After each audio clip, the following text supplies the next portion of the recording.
isang lungsod ay nakikilala sa kanilang natatanging galing. Maaaring ito ay sa kanilang pagkain, damit, mga gusali at magagandang tanawin. Ngunit para sa Binyan, nasa sentro ng kanilang puso ang kultura at sining. Dahil ang pagtatanghal ang naging tulay sa pagpapahayag ng kanilang damdamin Pagpapakita ng mga isyong panlipunan, at nakapagbigay kulay sa kanilang pangarap at edukasyon. Magandang araw, Laguna! Ako nga pala si Mark. at ako naman si Alex, sama-sama nating pagsaluhan ang magagandang kwento, mapupulay na karanasan at makabuluhang usapan. Lahat ng yan, Dito sa Laguna. Dito sa Laguna, dito sa Laguna, dito sa Laguna, dito sa Laguna. Dito sa Laguna, tayo ay sama-sama. Magandang araw muli, Laguna! Kami po ay inyong napapanood sa ating Facebook page at YouTube channel. At dito sa Laguna TV. para sa ating episode na pinamagatang Galing Binyan, Kwentong Kasaysayan, ating nalakbayin ang lungsod ng Binyan at ang Binyan City Culture, History, Arts and Tourism Office o ang Bichato. Makikita din natin ang gampanin nito sa pagpapanatili ng kasaysayan ng kanilang lungsod at ang suporta sa mga mag-aaral na artistang Binyanense. Tama yan. Pero Mark, may katanungan muna ako sa iyo bago ang lahat. Alam mo ba na si Rizal ay dito lumaki at nag-aral mula preschool hanggang elementary? Alam mo, Alex, wala akong idea patungkol dyan. Dahil kapag naririnig ko ang pangalang Jose Rizal, ang unang naiisip ko ay Kalamba o di kaya naman Luneta. Kaya nga, bago tayo magsimula, nagtanong-tanong kami dito sa plaza kung ano ang unang pumapasok sa isip nila pag naririnig nila ang pangalang Rizal. Panoorin po natin ito.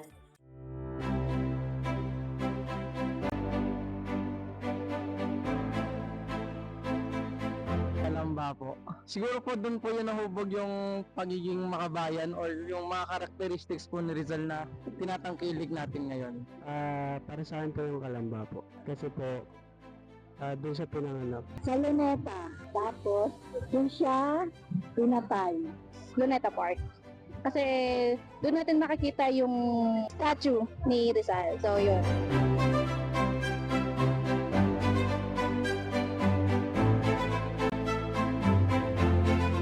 At napakinggan natin ang mga pahayag ng mga tao dito sa plaza. Makikita na karamihan ng sagot nila ay Kalamba at Luneta. Siguro ito ay dahil sa mga itinuturo sa atin sa mga paaralan. Pero bilang isang Binyanense, mahalaga na alam natin ang kasaysayan ng ating lungsod. Lalo na't higit ang pagkilala sa mga heritage sites dito. Tama ka dyan, Alex. Lalo na ngayon na paparating na Mayo 2026 na gugunitain natin ang National Heritage. Binibigyang halaga nito ang papel ng National Heritage sa paghubog at pagpapalakas ng mga komunidad. Kaya naman, bilang panimula ay pag-uusapan natin ang heritage sites dito sa Binyan. Ang Alberto Mansion at ang School of Dr. Jose P. Rizal Site and VCU. Para ibahagi naman ang kasaysayan ng The Alberto Mansion, nakapanayam natin si Ma'am Vicky Paclis. Siya ang kasalukuyang Division Head ng Tourism Development and Promotions Division ng Bichato. Atin ding makikilala si Sir Giovanni Clotario. Siya ay isang folk dance alumnus ng Binyan Youth Performance Council o BYPC. Siya ay kawani ng panturismo, sining kultura at kasaysayan ng Binyan. Kanyang ipakikilala sa atin ang School of Dr. Jose P. Rizal Site and VCU. Kaya naman halina't kilalanin ang Heritage District ng Binyan.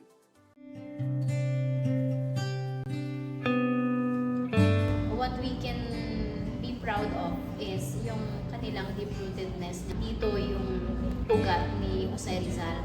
At from the living witnesses, yan yung mga sites na meron tayo. Makikita natin doon kung paano nahubog ng mga lugar na to ng naging kultura nila ng Batang Rizal at kung paano siya naging bayani ng Pilipinas. From his great-great-grandfather, sa kanyang father's side, si Domingo Lamco, which was a Chinese merchant from China. Nag-migrate siya sa Manila and may nakilala siyang mga Franciscan friars at in-influence siya na mag-settle down dito sa Binyan. So from Domingo Lamco to ang naging merkado sila. And sa mother side, very influential din yung family nila, yung clan ng mga Alberto. Karoon pa ng mga lolo si Jose Rizal na naging mga punong bayan ng Binyan noong araw. From Don Lorenzo Alberto, which was the owner of historic Alberto Mansion. 2017, nanalo ang LGU at nakuha yung writ of possession. So during that time, nag-start na yung reconstruction. So December 2019, natapos siya and was inaugurated at naging open sa country. Dito rin pinag-aral ng kanyang parents, si Jose Rizal. Mahalaga ang paaralan nito kasi dito nagmula ang disiplina, talino at pagmamahal ni Jose Rizal. Mabuhay, ako si Giovanni Iglotario. Nagmula po sa pangturismo, sining, kultura at kasaysayan ng Binyan. O ang magkukwento kung ano ang naging buhay sa paaralang ito ni Jose Rizal o ni Batang Pepe. Dito nagmula si Batang Pepe sa Binyan. 7 years old siya dito, nagmula. Preschool pa lang siya. Ang estilo ng ano nito, kubo, 10 lang silang estudyante. Ang guro niya sa ilalim ng pamamahala ni Justiniano Aquino Cruz, makikita niyo dyan sa loob ang original na 6 na poste o pillars, ang busto ni Jose Rizal at ang diary. Ang kwento dyan ay kaugnay kung ano yung naging buhay ni Dr. Jose Rizal dito. Andyan yung nag-aaral siya ng Latin, yung nahulog siya sa ilog ng Laguna, yung nagsimba siya sa Nuestra Señora del Paz y Buen Viaje, yung binubuli siya na andito din. So dito nangyari lahat yan sa paaralan o sa kubong ito. Less than 9 years siya nag-aral. And makikita nyo na achievements din niya na excellent yung kaniyang talino.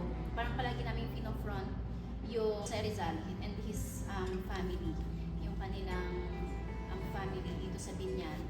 Kasama yun sa pag-boost ng aming tourism. Yun yung ginagawa namin panghikayat and pagpapapuhaw ng awareness ng mga younger generation.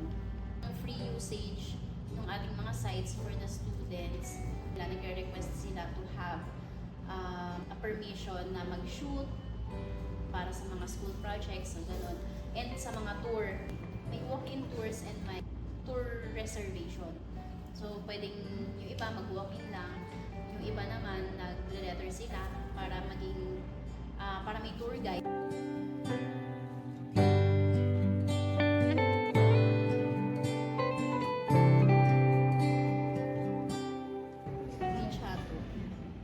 Naging mandate namin na to spread the awareness, especially the younger generations. So we are doing yung mga public programs, yan like this, yung mga libreng tour, mga libreng venue usage for the community to be more aware kung gaano kayaman in terms of the history and culture din. So from that, mas nagkakaroon kasi sila ng sense of pride at mas nagkakaroon ng appreciation.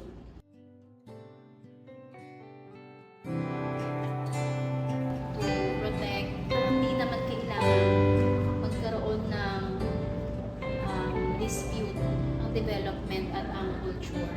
Pwede siyang mag-work side by side na pwedeng hindi masira yung kultura at ang pamana ng nagde-develop ang isang bayan. Nag-come up ang LGU ng 10-year tourism development plan.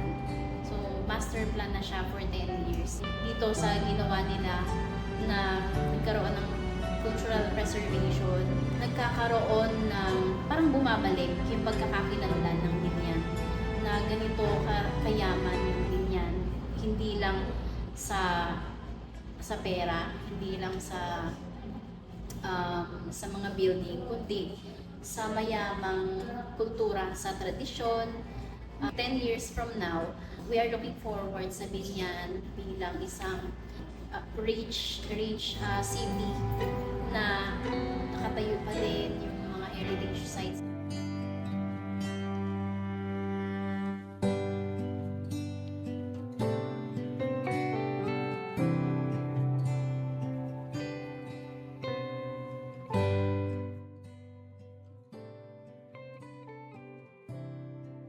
To everyone, we are inviting you to visit our heritage sites dito sa City of Binyan. The Alberto Mansion, Sentrong Pangkultura ng Binyan, and the School of Rizal Site and Museum. Also, we include the Plaza Rizal, and we wanted you to learn something about our city and kung gaano siya hinubog ng panahon. We wanted Binyan na yung kanyang mga tao ay nagmamahal sa kanya. Kasi kapag hindi namin ginawa to, parang wala na yung identity. We wanted every Binyanense na kilala sila at kilalanin saan sila nagmula.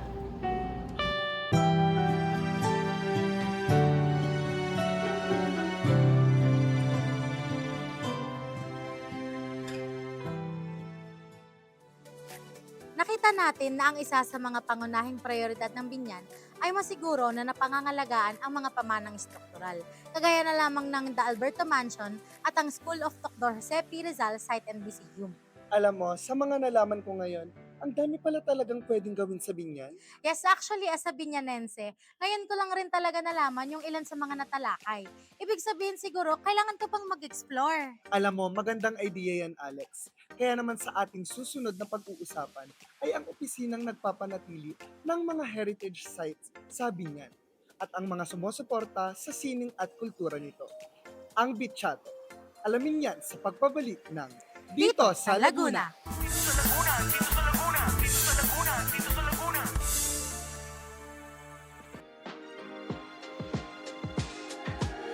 Commute tayo. Ano, tara, G? Sumakay ng jeep ng biyaheng Binyan Malampasan via Expressway. Kapag galing Calamba, hanapin ang terminal ng jeep na nasa tapat ng Starbucks sa loob ng SM City Calamba. Pagdating sa Binyan City, bumaba sa Pavilion Mall, lumakad ng dire-diretso hanggang sa marating ang exit at dumaan sa overpass na makikita sa labas ng mall. Pagkatawid ay pumara ulit ng jeep na biyaheng Binyan Bayan at bumaba sa last stop ng jeep na terminal. Pagbaba sa terminal, lumakad ng ilang minuto para marating ang arko na nasa entrance ng Plaza Rizal. Pumasok sa arko at lumakad ng diretso papunta sa lumang puting bahay na nasa likod lang ng Plaza Rizal. At mabuhay, narating mo na ang makasaysayang Alberto Mansion.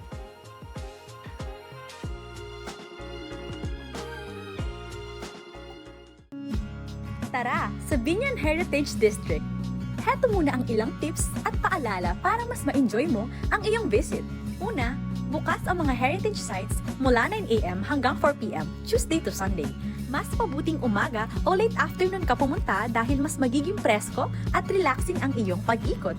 Siguraduhin ding komportable ang inyong suot na kasuotan at sapatos dahil siguradong mapapalakad ka sa dami ng pwedeng i-explore. At heads up!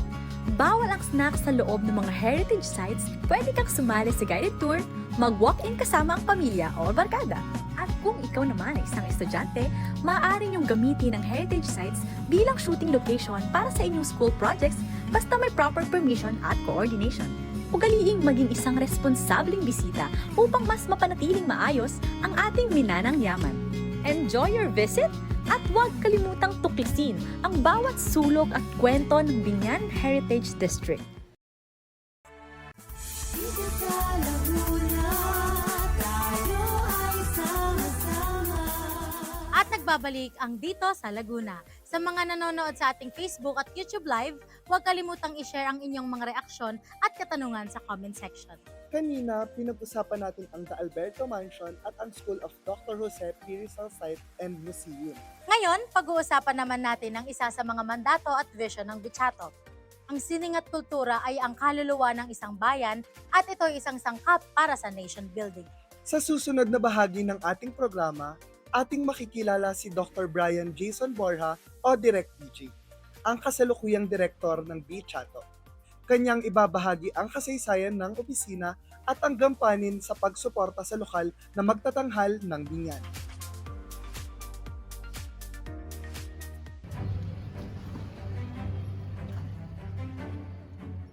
Vision is always a city that is aware of its cultural, historical, and artistic heritage towards sustainable tourism. Awareness. Ako si DJ Borja, ako ang City Tourism and Cultural Affairs Officer ng Lungsod. Under BChato, nandito ang management ng Binyan City Museums, ang Binyan City Library, ang Binyan City Center for Performing Arts, ang iba't ibang cultural activities, ang pagsasagawa ng iba't ibang mga cultural programs, kagaya ng Araw ng Binyan, ng Puto Datik Festivals, at ng iba't ibang public program for the arts. So, ang BChato rin ang nagbubuklod sa lahat ng mga local artists at cultural workers ng lungsod para sa ikagaganda ng lungsod in terms of sustainable tourism development. At dito sa lungsod ng Binyan, pinahahalagahan namin yung aming sining at kultura bilang mga produkto namin pang turismo. Sapagkat when you talk about arts, culture, kasama na dyan ang history, kasama na rin dyan yung heritage natin, ito yung mga bagay na ina-market natin sa ibang lugar para puntahan tayo. Hindi lang naman yung mga tangible products yung pinag-uusapan natin when we talk about tourism. We also talk of the intangible, gaya ng ating mga arts and culture. It's always a challenge, usually when you start, kasi ang kultura at ang sining, hindi siya essential. Feeling nila hindi malapit sa tiyan, pangkaluluwa lang, gano'n. So, pwedeng hindi kumbaga nag-e-exist. Pero as time goes by, I think naipakita ng lungsod ng Binyan na ang kanyang mga artista, ang kanyang kasaysayan, ang kanyang mga sining, ang kanyang kultura ay napakayaman. Dito sa BChato, nagtayo tayo ng Binyan City Center for Performing Arts. Isa siyang samahan kung saan hina-house natin yung mga local artists natin sa sentrong pangkultura ng Binyan para sila ay mag-train ng iba't ibang uri ng singing. So meron tayong mga performing arts, meron tayong visual arts, tapos meron pa tayong iba't ibang uri ng singing. In terms of performing arts, nagawa tayo ng grupo sa teatro, sa musika, sa sayaw. Tapos yung mga kabataan na nagme-member dito, sila yung mga nag-train, sila yung hina-house sa sentrong pangkultura ng Binyan at sila yung mga nagiging official performers ng lungsod. Bukod doon sa nailalabas nila yung passion at talento nila because arts is a creative expression, na ibibigay ng lungsod sa kanila in return yung scholarship kasi meron tayong artistang Binyanense scholarship program. So para sustainable yung economy ng creative industry sa lungsod ng Binyan.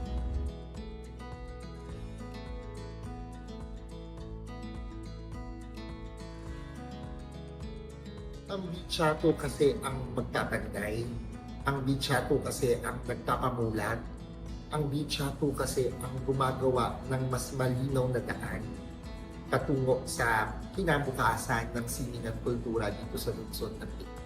So kung Pilipino ka, kung tao ka, and you're interested in human lives, kahit anong uri siya ng sining, makakakonect ka. Pero kung ang itinatanghal doon sa sining na yon ay yung mga pang-araw-araw na nakikita mo, kagaya ng nakikita at minamahal nila dito sa lungsod ng Binyan, nakikita nyo sa museo, mas nagkakaroon ng affiliation and affinity doon sa sining. So mas nagiging effective siya in terms of the promotion of our arts and culture. Masasabi ko sa inyong effective yan kasi parang nagiging staple ang Binyan City Center for Performing Arts sa lahat ng programa ng lungsod ng Binyan. Hindi lang yung mga cultural, hindi lang yung artistic programs. Ang pagbabantay natin ng magandang kasaysayan sa ngayon ang magiging kanilang tuntungan para sa mas magandang kinabukasan. When we talk about culture, at talagang target kasi dyan, soul. Ito yung bubuo sa pagkatao mo. So I think ang arts and culture, in its broadest sense, it's really universal. Ang arts and culture ay isang mahalagang sangkap para sa nation building sapagkat ito ay ating kaluluwa.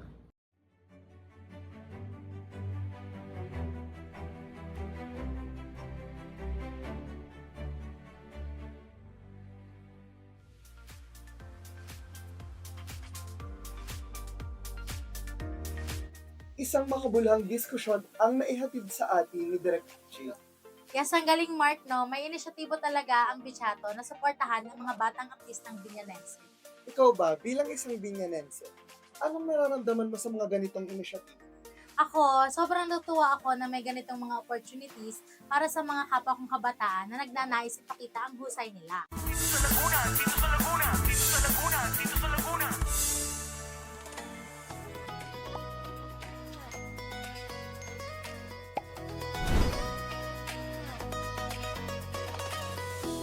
Sa mga nagnanais pong pumunta dito sa Yambo Lake, napaka-affordable po ng mga rates po namin dito po sa Lawa. Bali po, 200 per head lang po. Meron na po kayong tour guide, saka po 3 activities na may enjoy nyo po. Sulit na sulit po yun sa pagpunta nyo po dito. Meron po kasi kaming package na with food naman po. Yung isang plate po, naglalaman po siya ng tilapia, inihaw na liempo, okoy, saladang pako, isang kanin po. Bali, pumapatak po siya na 450 naman po per pack sa may pagkain na po yun.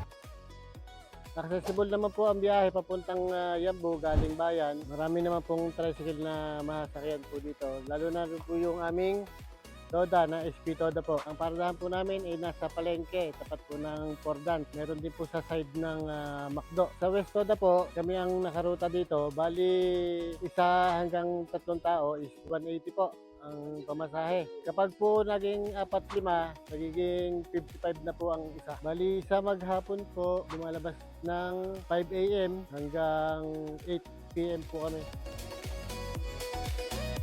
Tura na! Tura na! Tura na! Tura na! Tura na! Tura na! Tura na! Tura na! Tura na! Sayang huli!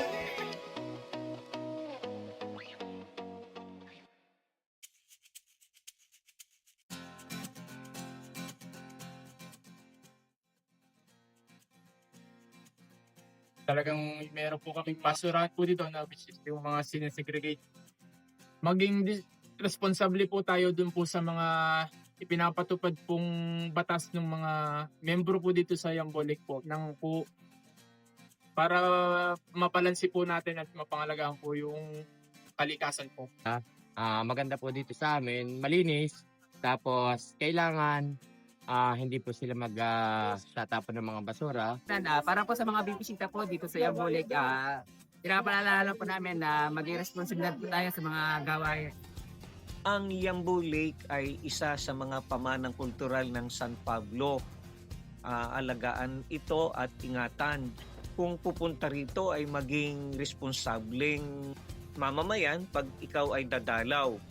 Kasi kung hindi iingatan ang 7 lawa ng San Pablo, ay walang pupuntahing lawang maayos at maganda sa darating na mga panahon. Gusto namin po ipaabot sa mga bisita mga nagpupunta dito. Na mahalin din po yung lugar na ito. Tura na! Tura na! Tura na! Tura na! Tura na! Tura na! Tura na! Tura na! Sayang huli!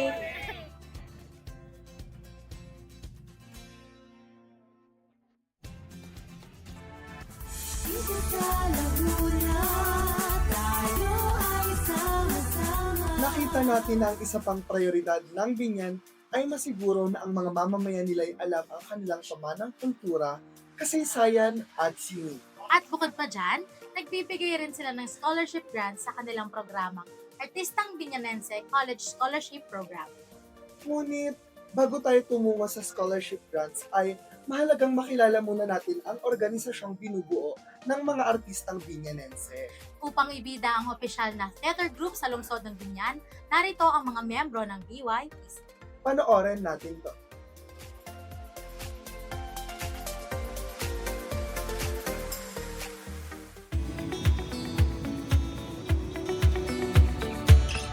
The Binyan Youth Performance Council is the official theater group po ng lungsod ng Binyan. Ang kinikater po nito ay mga batang Binyanense o kabataang Binyanense na may angking talento po sa larangan ng sining tulad ng pag-arte. Ngayon, ang YPC ay Performing Arts Wing ng government ng Binyan City Culture, History, Arts and Tourism Office. Tinatap yung YPC kapag may mga projects yung LGU, nag-intermission kami. Lumalabas din yung YPC sa Binyan. Humahanap kami ng mga ampunan, ng mga home for the aged. So, nag-ano kami, outreach kami. Kasi nga, community theater group kami, so dapat ang impact namin ma-reach yung community. Para tumulong din at ipaabot na ang sining ay hindi lang nakukulong sa entablado, kundi umaabot sa kamay ng maraming tao. Mahalaga ang mga ganitong organizations tulad ng YPC. Kasi, una, nagkakaroon ng pagkakataon yung mga kabataan na ma-explore kung anong talent ang meron sila. Ito yung avenue ng mga artista na hindi pa sila sure kung gusto nila ba mag-theater arts, gusto lang nila subukan. Ito yung nagiging stepping stone nila papunta sa mas malaking entablado. This kind of initiative is very important, lalo na sa Binyan dahil likas naman po na ang Binyan ay mapagmahal sa kultura. No?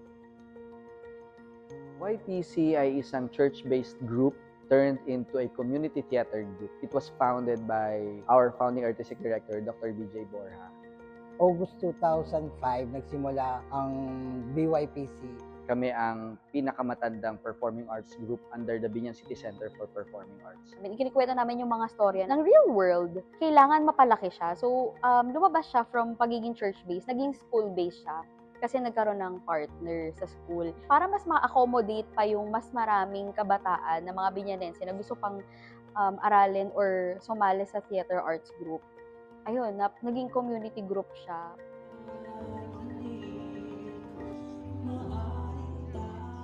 Milestone for us yung nagawaran kami ng natatanging kabataang Binyanense na may kagalingan sa sining at kultura ng Youth and Sports Development Office. Dito rin siya sa lungsod ng Binyan.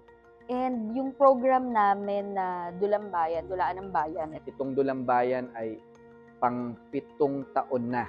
Last year lang, inilaban namin ito sa ATOP DOT Pearl Awards. It's a national award giving body na nagre-recognize ng iba't ibang mga programs sa buong Pilipinas. Nakilala ang programang ito sa buong Pilipinas bilang Best Institutionalized Culture and Arts Program noong 2025 sa Association of Tourism Officers of the Philippines. Humuhugot po kami ng inspiration para sa magiging upcoming play namin from what current issues ang nangyayari po sa bansa or kung mas local, sa Binyan. Una kong nakita yung vision and mission ng YPC, ang pinaka-naintindihan ko talaga is to disturb. Basta alam namin na ito ay relevant for exposure ng social issue, ipe-present talaga namin siya. Kumbaga hindi namin finifilter. For example, because of the baha everywhere, merong isang kilalang dula, which is the Ambon Ulan Baha by Sir Frank Rivera, na 50 years ago pa siya. Pero kapag binasa mo siya, lahat ng sinasabi niya dun, message siya sa mga tao na alagaan natin tong kalikasan natin. Since community theater group nga, ano bang gusto mong iparating na mensahe sa mga tao? Nagiging act for social change din siya. Hindi lang siya basta for entertainment.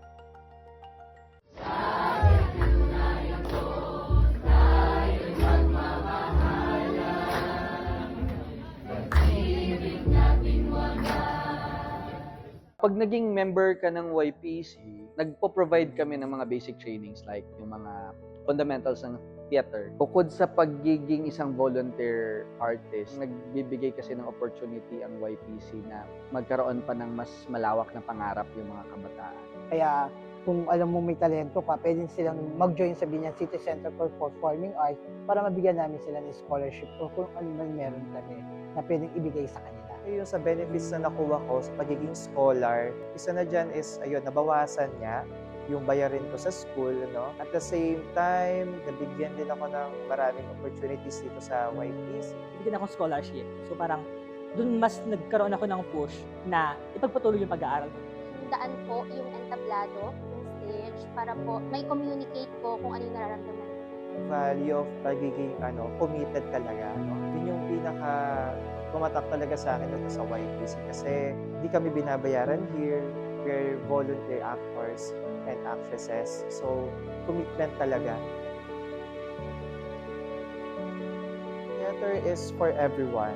It is open for everyone na gustong matuto, gustong sumubok, gustong umarte.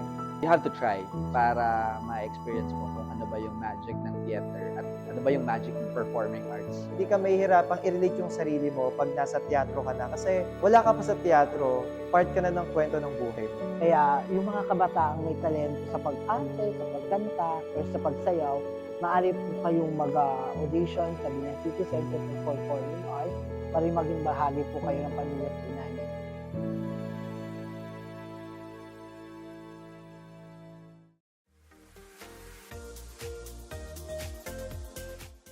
Grabe, talagang tunay na mapapayakap ka sa kultura ng Binyan. At nakakatuwa isipin na ang inspirasyon ng kanilang mga pagtatanghal ay mula sa mga isyung panlipunan na kinakaharap natin ngayon. Totoo, Mark. And habang pinapanood ko nga is parang na-inspire din akong umarte, maging parte ng BYPC. Feeling ko kasi dito ako di-discover. Ay, alam mo, gusto ko din yan kasi fantasy ko yan eh. Pero ang tanong kasi dito ay, paano nga ba? Naku, sayang kasi tapos na yung auditions nila last March 24 pa. Ito kasi ay ginaganap lang tuwing World Theater Week. Pero huwag tayong mag-alala kasi narito ang ilan pang mga tips at requirements kung paano nga ba tayo mati-discover sa BYPC. Panoorin po natin ito.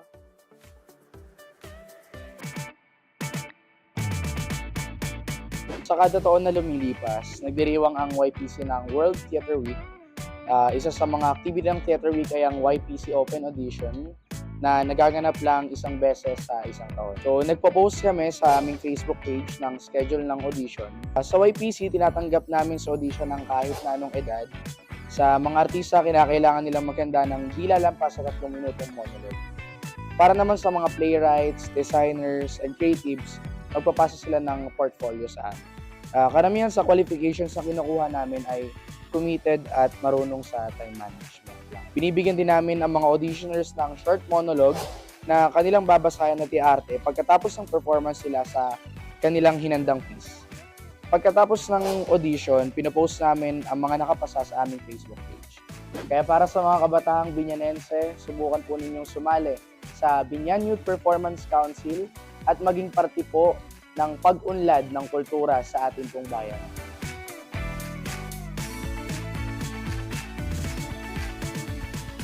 Ang YPC ay pamilya.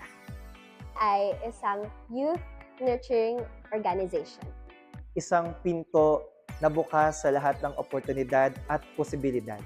A path to discover yourself more. Ay isang spotlight. Ay mapagmahal. Ang YPC ay ang entablado, ang kwento ng buhay at ang buhay ng kwento.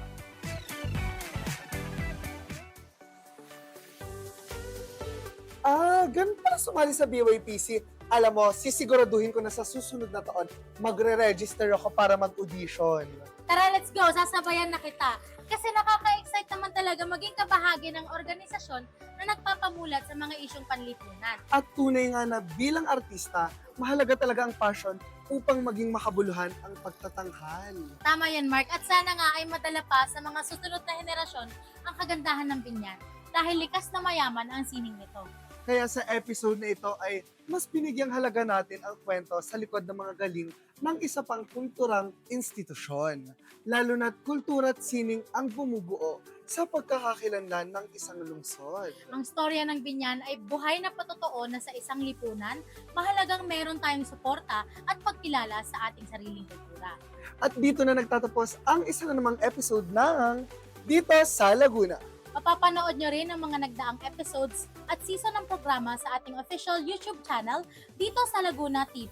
And of course, i-follow nyo rin kami sa Facebook, Instagram. Muli, ako si Mark. At ako naman si Alex. Abangan ang susunod na episode at hanggang sa muli, dito sa Laguna.